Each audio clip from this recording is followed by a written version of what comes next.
Hi friends, ಎಲ್ಲರೂ ಹೇಗಿದ್ದೀರಾ? ನೀವೆಲ್ಲ ತುಂಬ ಚೆನ್ನಾಗಿದ್ದೀರಾ ಅಂತ ಅಂದ್ಕೊಳ್ತೀನಿ. ನಾನು ಕೂಡ ತುಂಬ ಚೆನ್ನಾಗಿದ್ದೀನಿ. ನಮ್ಮೂರ ಪಕ್ಕದಲ್ಲಿ ಜಾತ್ರೆ ನಡೀತಾ ಇತ್ತು. ನಮ್ಮೂರಿಂದ ಒಂದು 3 ಕಿಲೋಮೀಟ್ರ್ ಇರ್ಬೋದು ಅಷ್ಟೇ. ಅಲ್ಲಿ ಜಾತ್ರೆ ನಡೀತಾ ಇತ್ತು. ಇದು 3ನೇ ದಿನ ಜಾತ್ರೆ. ತುಂಬ ಚೆನ್ನಾಗಿತ್ತು, ತುಂಬ ಕ್ರೌಡಾಗಿತ್ತು. ಚಿಕ್ಕ ಹಳ್ಳಿ, ಚಿಕ್ಕ ದೇವಸ್ಥಾನ, ಆದರೆ ಎಷ್ಟೊಂದು ಜನ ತುಂಬಿದ್ರು ಗೊತ್ತಾ. ಈಗ ಹೋಯ್ತಿದ್ದಲ್ಲ, ಅದಕ್ಕೆ ಸದ್ದಿಗೆ ಅಂತ ಹೇಳ್ತಾರೆ ನೋಡಿ. ಒಂಥರ ಛತ್ರಿ ಕಣಂಗಿದಲ್ಲ, ಅದಕ್ಕೆ ಸದಿಗೆ ಅಂತ ಹೇಳ್ತಾರೆ. ಇದು ಹೋಗಿದ್ದು ಅಲ್ಲೊಂದು ತೇರು ನಿಂತಿದೆ ನೋಡಿ, ಅದನ್ನ ಬರಬೇಕು ಈ ಕಡೆಗೆ. ಒಂದು ರೌಂಡ್ ಬರುತ್ತೆ. ಮೊದಲೇ ಒಂದು ತೇರು ಹೋಗಿದ್ದು ಬಂದಿದೆ. ಈಗ ಎರಡನೇ ತೇರು, ಅದನ್ನ ಬರೋಕ್ಕೆ ಸತಿಗೆ ಹೋಗಿದೆ. ತುಂಬ ರಶ್ ಇದೆ ನೋಡಿ. ನಾವು ಮುಂದ್ಗಡೆ ನಿಂತಿದ್ದು, ಎಲ್ಲರೂ ಬಂದು ತಳ್ಳಿಬಿಟ್ರು. ಅತ್ತಾಗೆ ನಾವು ಹಿಂದಕ್ಕೆ ಬಂದ್ಬಿಟ್ಟು ನೋಡಿ. ಎಷ್ಟು ಜನ ಇದ್ದಾರೆ ಅಂತ ನನಗೆ ವೀಡಿಯೋ ಮಾಡೋಕ್ಕೆ ಆಗ್ತಾಯಿತ್ತಿಲ್ಲ, ಅಷ್ಟು ಜನ ಇದ್ದಾರೆ. ತುಂಬ ಚೆನ್ನಾಗಿತ್ತು. ನಾನು ಇಷ್ಟು ವರ್ಷದಲ್ಲಿ ಇದೇ ಫಸ್ಟ್ ನಾನು ಹೋಗಿರೋದು ಇಲ್ಲಿಗೆ. ನೋಡಿ ಎಷ್ಟು ಚೆನ್ನಾಗಿ ಅಲಂಕಾರ ಮಾಡಿದ್ದಾರೆ ಅಂತ. ಇದೇ ಫಸ್ಟು ನನ್ನ ಕರ್ಕೊಂಡೋಗಿರೋದು. ಇಷ್ಟು ವರ್ಷ ಆದಮೇಲೆ ಇದೇ ಕರ್ಕೊಂಡೋಗಿರೋದು ನಮ್ಮ ಮನೆಯವರು. ಅಷ್ಟು ಹತ್ರ ಇದ್ದರೂ ನಾವು ಒಂದು ಸಲನೂ ಹೋಗಿ ಐತಿಲ್ಲ. ತುಂಬ ಚೆನ್ನಾಗಿತ್ತು ನೋಡಿ. ತುಂಬ ಖುಷಿ ಆಯಿತು ನನಗೆ. ಇಷ್ಟು ಚೆನ್ನಾಗಿದೆ ನೋಡಿ. ಅಲ್ಲಿ ದೇವ್ರು ಬರೋದೇನು, ದೇವರು ಕುಣಿಯೋದೇನು, ಅದು ನೋಡಿದ್ರೆ ಒಂಥರ ಮೈಯೆಲ್ಲ ಜುಮ್ ಅಂತಿತ್ತು. ತುಂಬ ಜನನೂ ಸೇರಿದರು. ಈ ಹಬ್ಬ ಅಂದರೆ ಒಂದು 16 ಹಳ್ಳಿಗೆ ಹಬ್ಬ ಅಂತ ಹೇಳ್ತಾರೆ ಇದನ್ನ. 16 ಹಳ್ಳಿ ಜನ ಬಂದ್ಬಿಟ್ಟು ಇಲ್ಲಿ ಜಾತ್ರೆ ಮಾಡ್ತಾರೆ. ಅದು 3 ದಿನ ಇರುತ್ತೆ ಜಾತ್ರೆ ನೋಡಿ. ನಮ್ಮನ್ನ ತಳ್ತಾ ಇದ್ದಾರೆ, ಅದಕ್ಕೆ ಕ್ಯಾಮ್ರಾ ಶೇಕ್ ಆಗ್ತಾಯಿದೆ. ತಳ್ತಾ ಇದ್ದಾರೆ, ಆದರೂ ನಾನು ಜೂಮ್ ಮಾಡಿ ತಗೊಳ್ತಾ ಇದ್ದೀನಿ ನೋಡಿ. ಲಕ್ಷ್ಮೀ ದೇವಿ ರಥ ಅಂತ ಇದು. 4 ಸೈಡ್ ಹಗ್ಗ ಕಟ್ಟಿಬಿಟ್ಟಿರ್ತಾರೆ. ಹಗ್ಗ ಕಟ್ಟಿ ಎಳ್ಕೊಂಡು ಹೋಯ್ತಾ ಇರ್ತಾರೆ. ಅದಕ್ಕೆ ನಮ್ಮನ್ನೆಲ್ಲ ಈ ಕಡೆ ತಳ್ಳಿಬಿಡ್ತಾ ಇದ್ದಾರೆ, ದಾರಿ ಬಿಡಿ ಅಂತ. ತುಂಬ ಚೆನ್ನಾಗಿದೆ ನೋಡಿ ರಥ. ನೋಡಿ ಅಂತೂ ನನಗೆ ತುಂಬ ಖುಷಿ ಆಯಿತು. ಈ ದೇವಸ್ಥಾನ ಜಾತ್ರೆ ಅಂದ್ರೇ ಒಂಥರ ಖುಷಿ ಅಲ್ವಾ ನೋಡಿ. ಎಲ್ಲರೂ ಹಣ್ಣು ಜೋನಿ ಎಸಿತಾ ಇದ್ದಾರೆ. ಇದಕ್ಕೆ ಬಾಳೆಹಣ್ಣು, ಸೇಬಣ್ಣು, ಎಲೆ, ಅಡಿಕೆ, ಆಮೇಲೆ ಚಿಲ್ಲರೆ ಕಾಸು ಏನು ಕೈಯಲ್ಲಿ ಇರುತ್ತೆ ನಮ್ಮ ಕೈಯಲ್ಲಿ ಅದನ್ನೇ ಎಸಿಬೇಕಂತೆ. ಅದಕ್ಕೆ ಎಲ್ಲರೂ ಎಸಿತಾ ಇದ್ದಾರೆ ನೋಡಿ.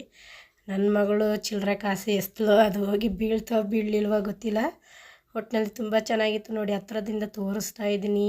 ಎಲ್ಲರಿಗೂ ತಾಯಿ ಒಳ್ಳೇದು ಮಾಡಲಿ ಅಂತ ಕೇಳ್ಕೊಳ್ತೀನಿ ನೋಡಿ. ರಥ ಎಷ್ಟು ಚೆನ್ನಾಗಿದೆ ಅಂತ, ಎಷ್ಟು ಚೆನ್ನಾಗಿ ಅಲಂಕಾರ ಮಾಡಿದ್ದಾರೆ ಅಂತ. ನಮ್ಮೂರು ಫ್ಯಾಮಿಲಿ ಅವರು ಎಲ್ಲ ಬಂದಿದ್ದರು. ನಮ್ಮ ಅತ್ತಿಗೆ ಮಗಳು ಎಲ್ಲರೂ ಬಂದಿದ್ದರು. ಅವರೆಲ್ಲ ಬ್ಯಾಕ್ ಸೈಡ್ ನಿಂತಿದ್ದಾರೆ. ನಾವು ಸ್ವಲ್ಪ ಮುಂಚರಿ ನಿಂತಿದ್ವಿ, ವೀಡಿಯೋ ಮಾಡಬೇಕಲ್ಲ ಅಂತ ಹೇಳ್ಕೊಂಡು. ಈಗ ನೋಡಿ, ಹೋಗಿದ್ದು ಪುನಃ ವಾಪಸ್ ಮೇಲ್ಗಡೆಗೆ ಬರ್ತಾಯಿದೆ. ಈಗ ಬಂದು ನಿಂತ್ಕೊಬಿಡ್ತೆ ಅಷ್ಟೇ. ಒಂದು ರೌಂಡ್ ಹಿಂಗೆ ಹೋಗಿದ್ದು ಹಿಂಗೆ ಬಂದುಬಿಡ್ತೆ ನೋಡಿ. ಅಲ್ಲಿ ದೇವರು ಕುಣಿತಾ ಇದ್ದಾರೆ. ಅಪ್ಪ, ಅದು ನೋಡೋಕ್ಕೆ ಒಂಥರ ಮೈಯೆಲ್ಲ ಜುಮ್ ಅಂತಿತ್ತು ನೋಡಿ. ಅದು ಬಾಗೋದು ಏನು ಶೇಕ್ ಆಗೋದು, ಕೆಳಗೆ ಬಿದ್ದು ಹಿಂಗೆ ಹೇಳುತ್ತೆ. ಅದು ನೋಡೋಕ್ಕೆ ಒಂಥರ ಚೆಂದ ನೋಡಿ. ಅದನ್ನ ಅವ್ರನ್ನ ಹಿಡ್ಕೊಂಡಿದ್ದಾರೆ, ಒಂದು 4-5 ಸೀಟ್ ಹಿಡ್ಕೊಂಡಿದ್ದಾರೆ, ಬೀಳಬಾರ್ದು ಅಂತ ಹೇಳ್ಕೊಂಡು. ನೋಡಿ ಎಷ್ಟು ಚೆನ್ನಾಗಿದೆ ಅಂತ.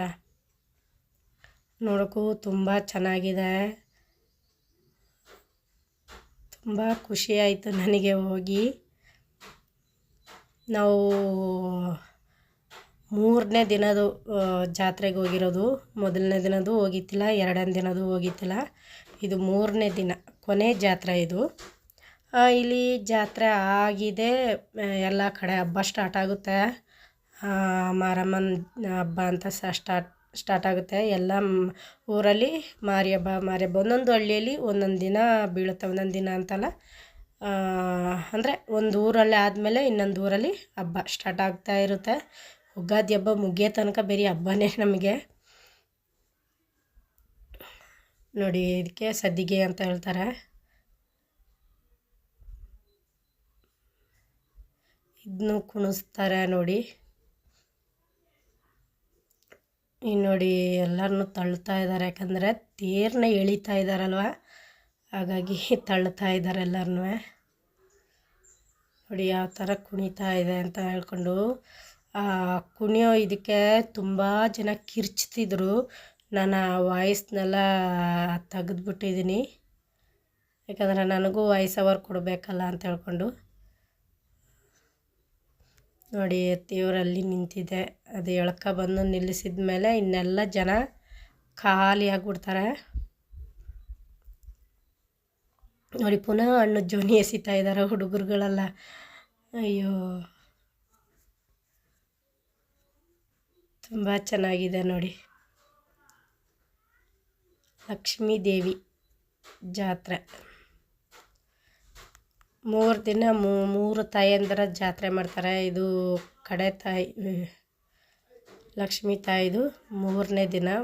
2ನೇ ದಿನ ಯಾವ ತಾಯಿದು ಅಂತ ಗೊತ್ತಿಲ್ಲ. 1ನೇ ದಿನ ಮಾರಮ್ಮ ಅಂತೆ.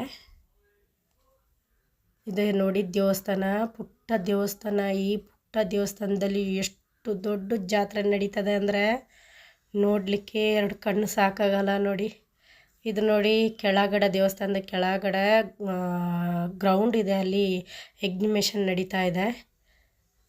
ಇಲ್ಲಿಂದ ದೇವಸ್ಥಾನಕ್ಕೆ ಅರ್ಧ ಕಿಲೋಮೀಟ್ರ್ ದೂರ ಇರ್ಬೋದು ಅಷ್ಟೇ, ಅಷ್ಟು ಕ್ರೌಡ್ ಇತ್ತು. ಇದು ನೋಡಿ ಅದು ಪಕ್ಕದೂರು, ಅಲ್ಲಿ ಹಬ್ಬ ನಡೀತಾ ಇತ್ತು. ಅದರದ್ದು ಸ್ವಲ್ಪ ಕ್ಲಿಪ್ ನಾನು ತೆಗ್ದಿದ್ದೀನಿ ಅಷ್ಟೇ. ಅಂದರೆ ಸೀರಿಯಲ್ ಸೆಟ್ಟೆಲ್ಲ ಹಾಕಿದ್ರಲ್ಲ, ತುಂಬ ಚೆನ್ನಾಗಿತ್ತು. ಮೈಕ್ ಸೆಟ್ಟೆಲ್ಲ ಫಿಟ್ ಮಾಡಿದರು. ಅಂದರೆ ಆ ಜಾತ್ರೆ ನಡೀತಿದ್ದ ಊರು ಈ ಊರು ಪಕ್ಕನೇ, ಹಾಗಾಗಿ ಅಲ್ಲಿ ಜಾತ್ರೆ, ಇಲ್ಲಿ ಹಬ್ಬ ನಡೀತಾ ಇದೆ ನೋಡಿ. ಇಷ್ಟು ಚೆನ್ನಾಗಿದೆ ಅಂತ ಹೇಳ್ಕೊಂಡು, ಇನ್ನು ಈ ವಿಡಿಯೋ ಇಷ್ಟ ಇದ್ದರೆ ಲೈಕ್ ಮಾಡಿ, ಶೇರ್ ಮಾಡಿ, ಕಮೆಂಟ್ ಮಾಡಿ.